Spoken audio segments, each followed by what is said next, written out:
Kwa siku tatu, mandhari ya kawaida ya kuvutia na taswira kama kioo inayopigwa na miale ya jua wavuvi wanapochapa kazi alfajiri katika ziwa Victoria imekatizwa na wasiwasi wa wavuvi waliokwama katikati mwa ziwa hilo, eneo la Kendu Bay, kaunti ya Homa Bay.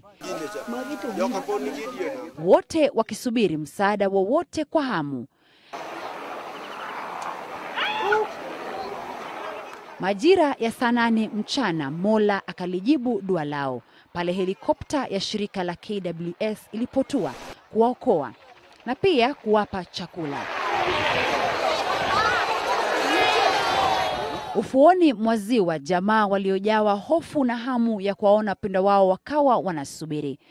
Muda si muda, operesheni hiyo ikaanza kuzaa matunda, huku wavuvi 30 wakiokolewa kufikia saa 10, lakini sio bila changamoto. And we really suffered and we drank some dirty water.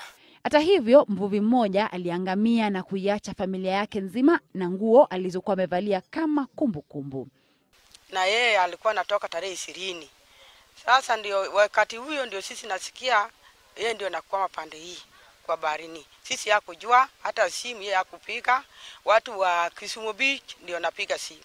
Kwa kuwa kila mmoja ni sharti ale kwa jasho lake, mvuvi mwenda zake pamoja na wavuvi zaidi ya 80 waliwaaga jamaa zao siku ya Jumatano na kujitosa ziwani.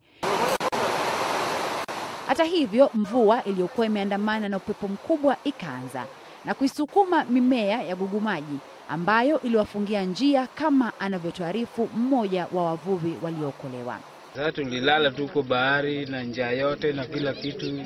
Mvua ilinyesha, baridi na umbu ilituuma zaidi hapo ndani.